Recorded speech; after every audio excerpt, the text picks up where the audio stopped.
नमस्कार दोस्तों, कैसे हैं आप सभी लोग। आई होप कि सब अच्छे होंगे और काफ़ी अच्छी आपकी स्टडी भी चल रही होगी।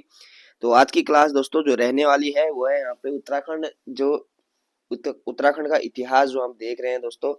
इतिहास ही नहीं दोस्तों, इसमें हम सारा कवर करेंगे जितना भी यहाँ पे स्वतंत्रता संग्राम तक, ठीक है। उससे आगे फिर जो भी फैक्ट रहेंगे, जो भी यहाँ पे अध्याय है, जो चैप्टर है, उसको हम दूसरी प्लेलिस्ट में कवर करेंगे। तो जो ये प्लेलिस्ट है दोस्तों, इससे पहले जो भी मैंने यहाँ पे अपलोड करी हुई है वीडियो, अगर वो आपने वॉच नहीं करी है तो निश्चित तौर पे क्रम वाइज आप वॉच करें। उससे आपको निश्चित तौर पे फायदा होगा और चीजें समझ में भी आएंगी। तो डिस्क्रिप्शन बॉक्स में लिंक दे दूंगा मैं प्लेलिस्ट का, आप वहां से जाके जरूर से उसको वॉच करें, ठीक है। तो स्टार्ट करते हैं यहाँ पे। इससे पहले हमने जितने भी चंद शासक थे वो हमने देख लिए थे, कवर किए थे। आज यहाँ से देखेंगे दोस्तों जो चंद शासक उद्योत चंद है, उससे आगे के जितने भी शासक, जितने भी फैक्ट बनते हैं एग्जाम के पॉइंट ऑफ व्यू से, उनको यहाँ पे कवर करेंगे। तो देखते हैं दोस्तों, बाज बहादुर चंद की मृत्यु के बाद दोस्तों, ठीक है, 1678 ईस्वी में उद्योत चंद गद्दी पर बैठा। उद्योत चंद को इतिहासकार रुद्रदत्त पंत ने तपस्वी शासक बताया। किसको? उद्योत चंद को, जिसका शासनकाल दोस्तों था यहाँ पे 1678 से लेकर के 1698 ईस्वी तक इसका शासनकाल रहा। तो इतना यहाँ पे उद्योत चंद से ध्यान रखना है। आगे देखते हैं। उद्योत चंद को धाई माता की बीमारी थी, ठीक है। इसका राज्य वैद्य जो था दोस्तों वरदेव था, ठीक है, वरदेव। तो पूछा जाए कि वरदेव किसका राज्य वैद्य था, तो उद्योत चंद का राज्य वैद्य था वरदेव जोशी। उद्योत चंद का प्रथम सेनापति जो हुआ दोस्तों वह हुआ हीरू देवबा, ठीक है, हीरू देवबा। आगे है उद्योत चंद का दूसरा सेनापति शिरोमणि जोशी था, जिसे शोर का नेगी भी कहा जाता था, शोर का नेगी। आगे है बद्रीदत्त पांडे ने उद्योत चंद को सबसे प्रतापी चंद शासक बताया दोस्तों, उद्योत चंद को, ठीक है। आगे देखते हैं फैक्ट यहाँ पे। उद्योत चंद के समय जो मेदिनी शाह ने दूनागिरी द्वाराहाट पर आक्रमण किया था, किसने किया था? मेदिनी शाह ने, ठीक है। उद्योत चंद ने 1678 ईस्वी में बधानगढ़ का किला जीता, बधानगढ़ का, और बधानगढ़ के युद्ध में चंद सेनापति मैसूर शाह मारा गया था दोस्तों, मैसूर शाह बधान के युद्ध में। उद्योत चंद ने राज्य में स्थायी सैनिक छावनियां भी बनाई, स्थायी सैनिक छावनियां। आगे है इसके समय दोस्तों मराठा राजकवि मतीराम चंद दरबार में आया था, जिसने फूल मंजरी नामक ग्रंथ लिखा था। तो फूल मंजरी नामक ग्रंथ किसने लिखा है? तो मतीराम ने लिखा है दोस्तों, जो चंद दरबार में आया था। किसके समय? उद्योत चंद के समय। आगे उद्योत चंद के समय रुद्रपुर के क्षेत्र को तराई भाबर कहा जाता था, ठीक है, रुद्रपुर क्षेत्र को तराई भाबर क्षेत्र कहा जाता था। उद्योत चंद ने कोटा भाबर में आम के बगीचे भी लगवाए थे दोस्तों, कोटा भाबर क्षेत्र में आम के बगीचे। उद्योत चंद ने तल्ला महल व रंग महल का निर्माण भी कराया, ठीक है। त्रिपुरा सुंदरी मंदिर एवं पार्वतीश्वर मंदिर अल्मोड़ा में बनवाया इसने, उद्योत चंद ने। कौन सा मंदिर? त्रिपुरा सुंदरी और पार्वतीश्वर मंदिर। आगे है उद्योत चंद के समय माल का सिकदार जगन्नाथ बरे व शिरा का सिकदार जो था वो गंगा राम था, और शिरा को वल्ली डोटी कहते थे दोस्तों। क्या कहते थे? वल्ली डोटी। आगे है उद्योत चंद ने दशे का छाजा या दशहरा भवन का निर्माण अपने महल में किया था दोस्तों, उद्योत चंद ने। उद्योत चंद ने बरारो में सोमेश्वर महादेव मंदिर का भी निर्माण कराया था, ठीक है, उद्योत चंद ने। आगे है उद्योत चंद के समय लाल मंडी किले में रिद्धिगिरी गुसाई बाबा रहते थे, जिनका राजा से अच्छे संबंध थे इनके, रिद्धिगिरी गुसाई बाबा के। आगे देखते हैं उद्योत चंद का डोटी अभियान देखेंगे दोस्तों, ठीक है। भारती चंद के बाद दूसरा चंद राजा जिसने डोटी पर आक्रमण किया, और डोटी विजय के बाद उद्योत चंद ने 1682 ईस्वी में प्रयाग के रघुनाथपुर घाट में स्नान करने भी गया था, ठीक है, डोटी में विजय के बाद। तो आगे देखते हैं उद्योत चंद की अनुपस्थिति में डोटी राजा देवपाल ने काली कुआं पर कब्जा किया था दोस्तों, उद्योत चंद की अनुपस्थिति में, ठीक है। जब यह डोटी अभियान में गया होगा तो उस समय यहाँ पे जो डोटी राजा देवपाल था उसने काली कुमाऊं के क्षेत्र में कब्जा किया। काली कुमाऊं चंपावत के लिए कहा गया दोस्तों। आगे है उद्योत चंद ने 1683 ईस्वी में नेपाल की ग्रीष्मकालीन राजधानी जो थी दोस्तों अजमेरगढ़ पर अधिकार किया था, जिस अभियान में चंद सेनापति हीरू देवबा जो था वो मारा गया था दोस्तों, ठीक है। जिसके वंशजों को राजा ने 8 गांव रौत या बहादुरी में दिए थे दोस्तों राजा ने। आगे है डोटी के राजा की शीतकालीन राजधानी जो थी और जुराइल दीपाइल कोट थी। जुराइल दीपाइल कोट जो सेठी नदी के किनारे स्थित था। किस नदी के? सेठी नदी के। आगे 1688 ईस्वी में उद्योगचंद ने खैरागढ़ के किले पर अधिकार कर लिया, जिसके बाद खैरागढ़ की संधि देवपाल के साथ हुई, जिसमें डोटी नरेश को कर देने के लिए बाध्य किया गया। दोस्तों डोटी नरेश को कर देने के लिए बाध्य किया गया। आगे है 1696 ईस्वी को डोटी राजा ने कर देना बंद कर दिया, जिस कारण उद्योगचंद ने तीसरी बार जुराइल दीपाइल कोट पर आक्रमण किया और जिसमें चंदू की बुरी तरह पराजय हुई थी और इस युद्ध में शिरोमणि जोशी भी मारा गया। दोस्तों शिरोमणि जोशी जो कि उनका सेनापति था।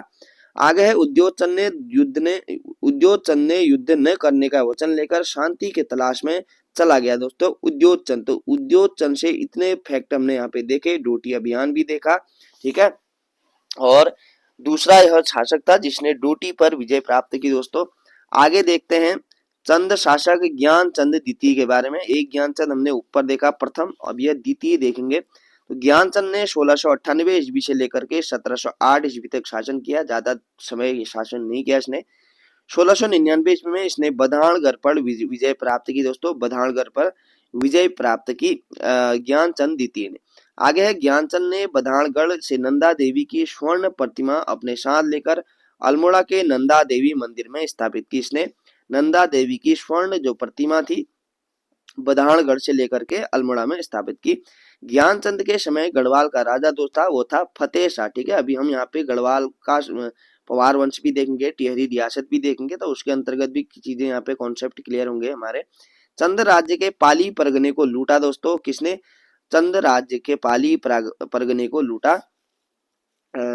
ज्ञानचंद के समय गढ़वाल का राजा फतेह शाह था और फतेह शाह ने चंद जो राज्य था पाली परगने को उसने लूटा था। 1703 ईस्वी में दुधौली का युद्ध हुआ था दोस्तों, जिसमें ज्ञानचंद व फतेह शाह के बीच युद्ध हुआ था। दुधौली का युद्ध अगर एग्जाम में पूछा जाए तो दुधौली का युद्ध कब और किसके बीच में हुआ था? तो ज्ञानचंद व फतेह शाह के बीच हुआ था। आपको ये डेट भी याद रखनी है दोस्तों कि किस समय किस शासक कौन से शासक ने यहाँ पे शासन किया था, उससे आपको यहाँ पे ये याद रहेगा कि दुधौली का युद्ध तो यहाँ पे 1703 में हुआ था और ज्ञानचंद उस टाइम पे यहाँ पे चंद शासक था और फतेह शाह जो था वो गढ़वाल का शासक था। आगे देखते हैं यहाँ पे दोस्तों 1704 ईस्वी में 1704 ईस्वी में ज्ञानचंद डोटी पर अभियान अपने पिता उद्योगचंद की हार का बदला लेने के लिए किया था। इसने डोटी पर अभियान। ज्ञानचंद का युद्ध डोटी नरेश से कुमाऊं सीमा पर मलेरिया ग्रस्त भाबर में हुआ था। डोटी नरेश हारकर भाग गया दोस्तों, किंतु इसके सैनिकों को मलेरिया हो गया था। आगे देखेंगे ज्ञानचंद ने कत्यूरी घाटी में बद्रीनाथ मंदिर बनवाया और तराई भाबर क्षेत्र में आम के बगीचे लगवाए। दोस्तों ज्ञानचंद ने, उद्योगचंद ने भी लगवाए थे और इसने भी लगाए। ज्ञानचंद द्वारा शोर व शिरा क्षेत्र में बनवाए गए मंदिरों को देवल या धौल कहा जाता है। देवल या गौल कहा जाता है। ज्ञानचंद द्वारा शोर व शिरा क्षेत्र में बनवाए गए मंदिरों को। आगे देखते हैं दोस्तों उद्योगचंद देख लिया हमने, ज्ञानचंद द्वितीय देख लिया। अब देखते हैं यहाँ पे चंद शासक जगत चंद के बारे में। जगत चंद से क्या क्या फैक्ट पूछे जाएंगे? जगत चंद को के समय कुमाऊं का स्वर्ण काल भी इसके समय को कहा जाता है। जगत चंद के समय, जिसका नाम ही क्या है? जगत, ठीक है। जगत चंद का कार्यकाल 1708 से लेकर के 1720 ईस्वी तक था दोस्तों, जगत चंद का कार्यकाल। और तराई भाबर से 9 लाख रुपए की आय जगत चंद के समय होती थी दोस्तों। तराई भाबर से उस समय के 9 लाख, आप सोच सकते हैं। आगे है जगत चंद स्वयं मिलनसार व्यक्ति व प्रजा का हितैषी था दोस्तों, जगत चंद, ठीक है। आगे है जगत चंद ने राजकाज के पहले लोहबागढ़ व बदानगढ़ से गढ़ सेना को मार भगाया था दोस्तों, जब वो शासक नहीं था उससे पहले ही, ठीक है। आगे श्रीनगर में जगत चंद व फतेह शाह के बीच युद्ध हुआ और जिसमें गढ़ नरेश देहरादून भाग गया, ठीक है।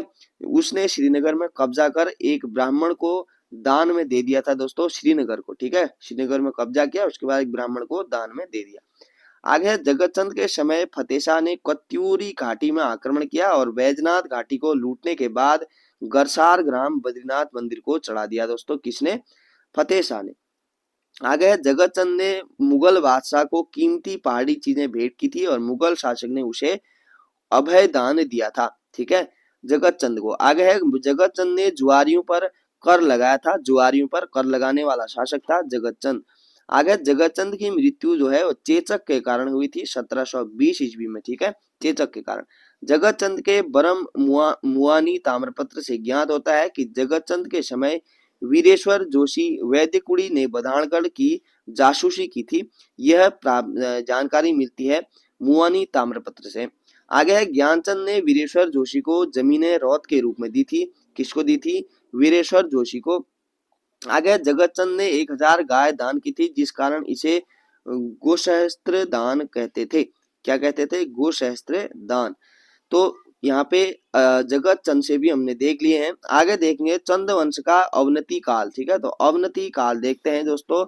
जगत चंद का उत्तराधिकारी देवी चंद था।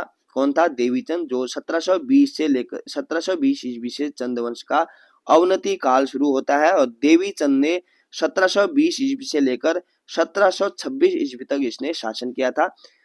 ठीक है, देवी चंद ने। आगे है विक्रमादित्य बनने के चक्कर में देवीचंद ने काफी धन बर्बाद किया, जिस कारण उसे कुमाऊं का विक्रमादित्य भी कहा जाता है। तो इंपोर्टेंट फैक्ट यह हो जाएगा कि कुमाऊं का विक्रमादित्य किसको कहा जाता है, कि या फिर किस चंद शासक को कहा जाता है? तो देवीचंद को कहा जाता है। आगे है देवीचंद को कुमाऊं का मोहम्मद बिन तुगलक भी कहा जाता है। तो कुमाऊं का विक्रमादित्य और कुमाऊं का मोहम्मद बिन तुगलक दोनों ही फैक्ट याद रखने हैं और देवीचंद को कहा जाता है। श्रीनगर जीतने के असफल प्रयास में देवीचंद ने एक पहाड़ी को विजित कर उसका नाम फतेहपुर रखा था। दोस्तों क्या रखा था? फतेहपुर रखा था। आगे देवीचंद ने रोहिला सरदार दाऊद खान को अपना सेनापति नियुक्त किया था।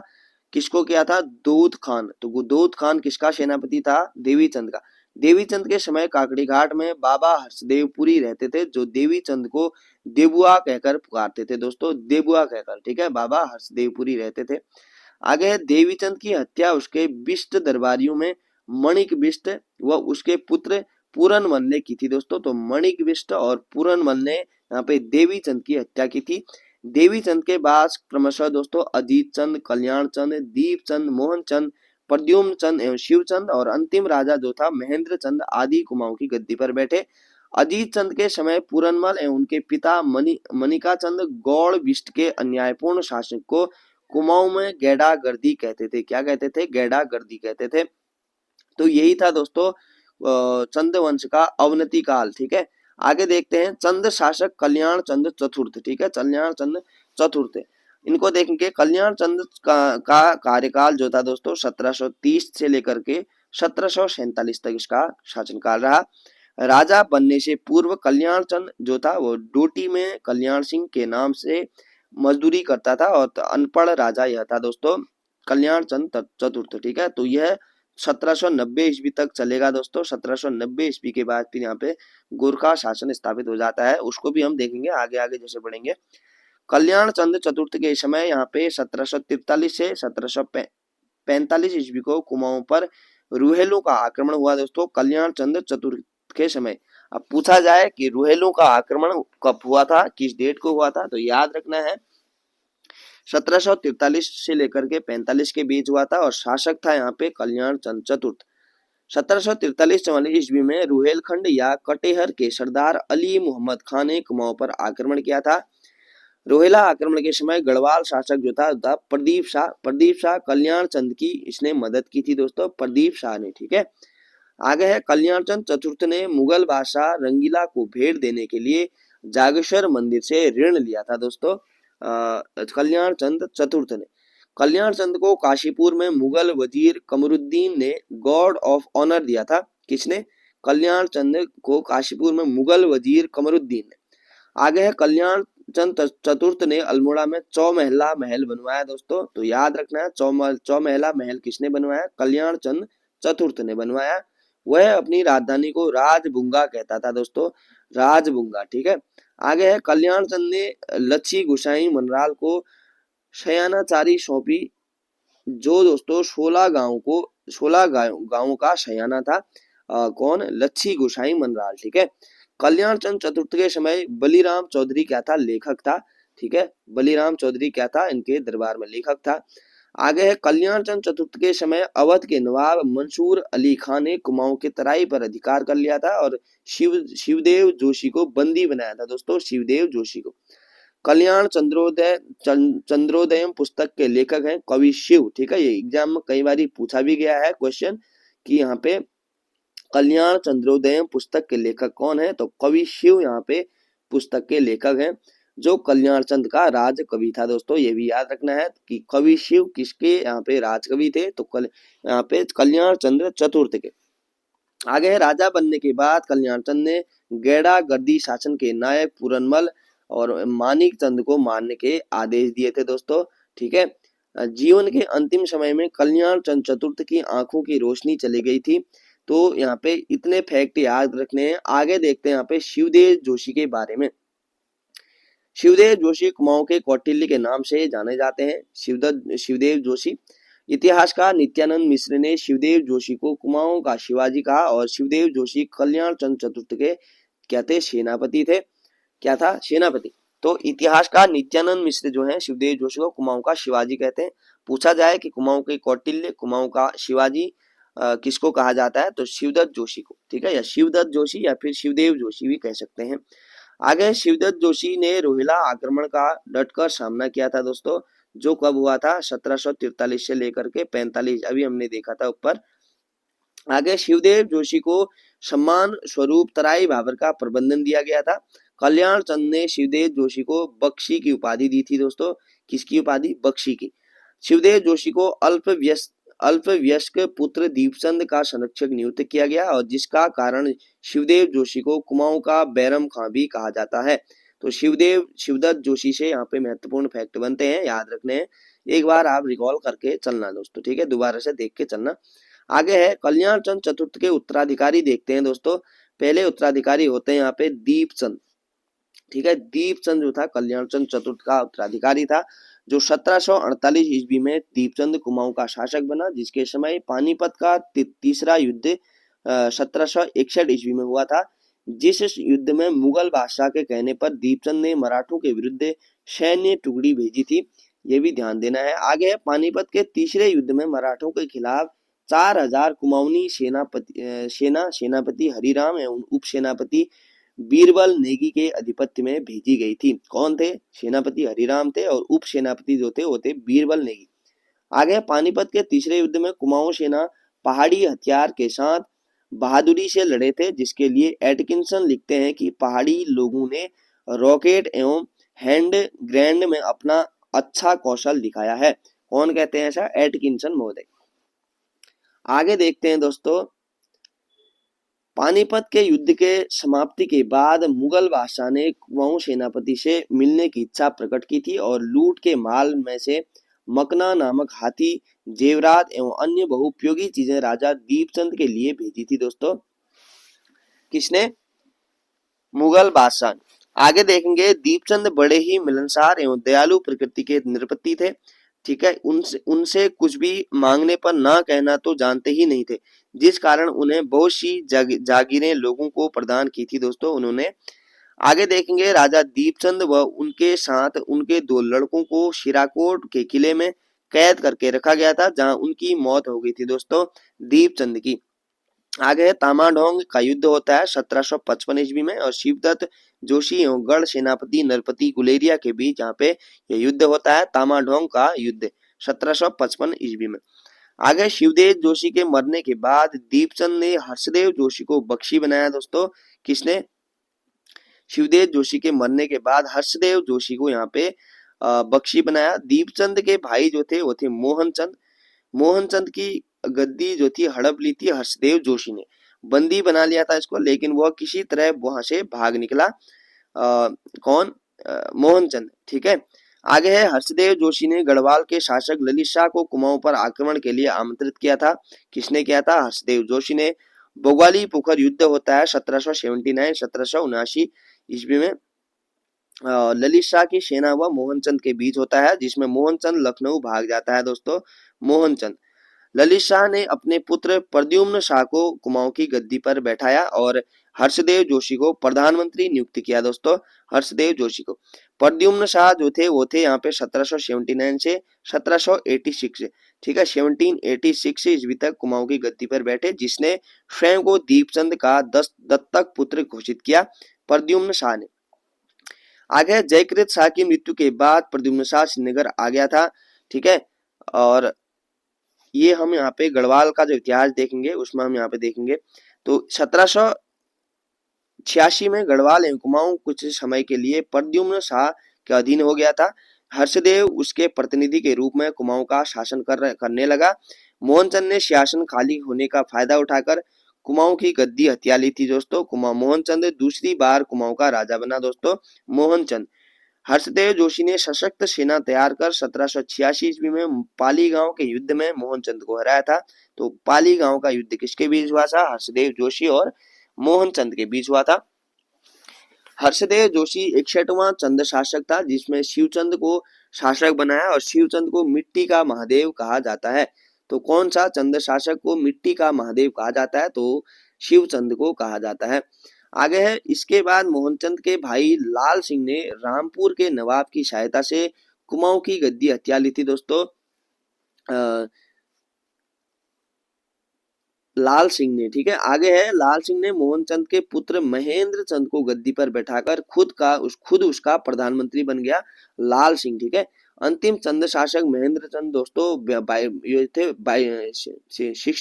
62 नंबर के यहाँ पे राजा थे, ठीक है। 62वें चंद शासक था। यदि मोहनचंद को एक बार गिने तो जो था 61वां चंद शासक कह सकते हैं, ठीक है। आगे हर्षदेव जोशी ने गोरखा नायक बहादुर शाह को कुमाऊं पर आक्रमण का न्योता दिया। हर्षदेव जोशी ने गोरखा नायक, अब दोस्तों हर्षदेव जोशी जो था ये पहुंच गया वहां पे, ठीक है। गोरखा जो शासक था बहादुर शाह को यहाँ पे आक्रमण के लिए न्योता दे दिया। 1790 आता है दोस्तों। 1790 ईस्वी में हवालाबाग के साधारण युद्ध में महेंद्र चंद मारा जाता है और 1 फरवरी 1790 ईस्वी से अल्मोड़ा पर गोरखा जो है वो अपना कब्जा कर लेते हैं। ब्रिटिश काल में चंद राज्य 2 भागों में विभाजित हुआ था, एक था अल्मोड़ा शाखा, एक थी काशीपुर शाखा।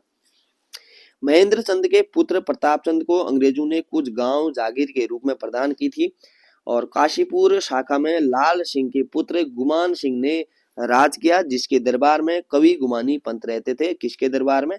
गुमान सिंह के दरबार में। उत्तराखंड सांसद रहे केसी सिंह बाबा, ठीक है। केसी सिंह बाबा काशीपुर चंद शासक शाखा से संबंध रखते थे, केसी सिंह बाबा। आगे देखते हैं यहाँ पे हर्षदेव जोशी जी क्या यहाँ पे फैक्ट दिए गए हैं, देखते हैं। तो हर्षदेव जोशी को हरकदेव जोशी भी कहा जाता है। हर्षदेव, आप कई बार हर्षदेव जोशी नाम ने देखे हरकदेव जोशी भी दे सकता है, ठीक है, याद रखना है, इंपोर्टेंट फैक्ट यहाँ पे हो जाएगा। हर्षदेव जोशी को कुमाऊं का किंग मेकर भी कहा जाता है। जितने भी फैक्ट हर्षदेव जोशी से हैं कई बार पूछे जाते हैं एग्जाम में, पूछे गए भी हैं, आगे भी पूछे जाएंगे। डब्ल्यू फ्रेजर व कैप्टन हेरेसी ने हर्षदेव जोशी को कुमाऊं का अर्ल वालिस कहा और हर्षदेव जोशी ने लगभग 8 नरेशों को गद्दी पर बैठाया दोस्तों, ठीक है। राहुल शंकरत्यायन ने हर्षदेव जोशी को विभीषण की संज्ञा दी, ठीक है, क्योंकि इसने दोस्तों बाहरी जो शासक थे उनको यहाँ पे ज्यादा न्योते दिए आक्रमण करने के या फिर गद्दी में बैठाया। जो यहाँ पे चंद जो उत्तराधिकारी थे उनको इसने यहाँ पे हरवाया। आगे देखते हैं कुमाऊं में नेपाल की देन एवं संबंध देखते हैं दोस्तों। तो मौर्य सम्राट अशोक ने अपनी पुत्री चारुमिता का विवाह नेपाल के राजकुमार देवपाल से कराया दोस्तों, मौर्य सम्राट अशोक ने। किरातों ने कुमाऊं और नेपाल में 7 साल राज किया, जिन्हें किराती राई राजा कहा जाता था। किरातों के बाद खसों ने भी कुमाऊं और नेपाल में शासन किया, जिसके कारण खशकुरी भाषा का भी उद्भव होता है, खशकुरी भाषा का। आगे देखेंगे नेपाल में लिच्छवी राजवंश ने शासन किया था और गुप्त सम्राट जो थे चंद्रगुप्त ने लिच्छवी राजकुमारी कुमार देवी से भी विवाह किया था दोस्तों। ये पुराने जो इतिहास था हमारा उसको यहाँ पे कुछ पॉइंट दिए गए हैं संबंध। हर्षवर्धन व नेपाल नरेश अंशुवर्मन के बीच मैत्री भाव व्यवहार था, ठीक है। अंशुवर्मन जो था नेपाल का नरेश था उस समय, हर्षवर्धन के समय। प्रसिद्ध संत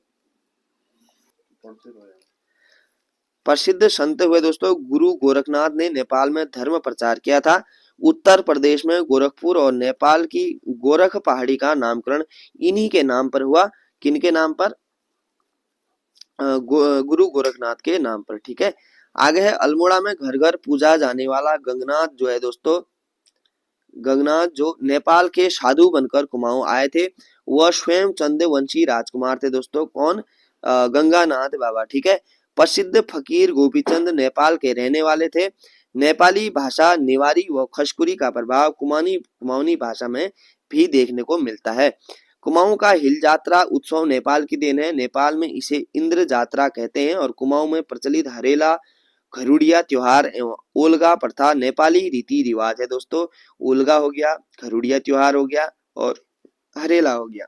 आगे कुमाऊं के पवित्र गोरिल देवता एवं शिरा में प्रचलित रौत देवता का मूल नेपाल में था दोस्तों। कहाँ था? नेपाल में। कुमाऊं में पीठ पर बोझा रखने एवं मुर्दा को बांधकर जल्दी जल्दी भाग ले जाना आदि प्रथा भी नेपाल की देन है दोस्तों। ठीक है, आगे है चंदकालीन प्रशासनिक व्यवस्था देखते हैं दोस्तों। चंदकालीन प्रशासनिक व्यवस्था तो महमूद गजनवी के आक्रमण के समय सोमचंद कुमाऊं आया था दोस्तों। कौन? सोमचंद। ठीक है, चंदू के राजकुमार अपने आप से पहले कुंवर व गुसाई लगाते थे, लेकिन भारती चंद के जाग ताम्रपत्र में पर्वत चंद के नाम से पूर्व कुंवर लगा हुआ मिलता है और रत्नचंद के नाम के बाद कुंवर था, अतः रत्नचंद छोटा पुत्र हो सकता है दोस्तों। आगे है चंद राजाओं की उपाधि श्री राजा धीराज महाराज धीराज थी दोस्तों। श्री महाराजा धीराज, महाराजा धीराज। ताम्रपत्रों के उत्कीर्णकों को सुनार या सुधार कहा गया है। ताम्रपत्रों के लेखक जोशी होते थे, जिन्हें जोईशी कहा गया। ज्ञानचंद के गोबाशा ताम्रपत्र में उत्कीर्णक के लिए लिखित इंद पद्याकरण नाम का प्रयोग मिलता है। ठीक है, आगे है चंदू के ताम्रपत्रों में राजाओं की वंशावली नहीं मिलती है, बल्कि कत्यूरियों के ताम्रपत्र में राजाओं की वंशावली देखने को मिलती है। केवल एकमात्र चंद राजा जगत चंद जिसके बरम ताम्रपत्र में उसके पिता का नाम मिलता है दोस्तों। बाकी ऐसा कोई हमें फैक्ट नहीं देखने को मिलता। चंदू की प्रारंभिक राजधानी चंपावत थी दोस्तों, जो काली एवं चंपावती नदी के तट पर थी। चंदू की दूसरी राजधानी अल्मोड़ा हुई। आलमनगर इन्होंने राजधानी बनाई और कोशी नदी के तट पर। चंद शासन में राजधानी के लिए बुंगा, राजापुर, राजधानी शब्द का प्रयोग मिलता है राजधानी के लिए। चंदकाल में गोला बारूद रखने वाले स्थान को शेल खनिया कहा जाता था दोस्तों। क्या कहा जाता था? शेल खनिया। चंदकाल में गाय बैल रखने वाले स्थान को ठाट, जबकि मांस के लिए प्रयोग होने वाले जानवरों जैसे बकरी, भेड़ आदि के रखने वाले स्थान को शिकर कहा जाता था। ठीक है, तो चंदू का जो प्रशासनिक स्वरूप है दोस्तों, उसको हम यहाँ पे नेक्स्ट जो क्लास आएगी उसमें कवर करेंगे। आज की क्लास में हमने यहाँ पे जितने भी जो शासकों के बारे में जो हमने नहीं देखा था, उनको हमने यहाँ पे कंप्लीट कर लिया है। आगे हम प्रशासनिक व्यवस्था देखेंगे और चंदू की प्रशासनिक व्यवस्था से भी बहुत सारे क्वेश्चन बनते हैं। राज पदाधिकारी जो होते थे दोस्तों, ठीक है, प्रशासन के अंतर्गत उनके नाम पूछे जाते हैं। यहाँ पे किसके लिए क्या शब्द का प्रयोग मिलता है, और करों से क्वेश्चन पूछे जाते हैं कि चंदकालीन करों से क्वेश्चन पूछे जाते हैं। ठीक है, तो बहुत सारे फैक्ट हैं दोस्तों जो हम देखेंगे, धीरे धीरे आगे बढ़ेंगे। चंद शासक को हम कंप्लीट करके फिर हम यहाँ पे आगे बढ़ेंगे, गढ़वाल का पंवार वंश देखेंगे। ठीक है, तो मिलते हैं दोस्तों नेक्स्ट वीडियो में, तब तक के लिए अपना ध्यान रखें। धन्यवाद।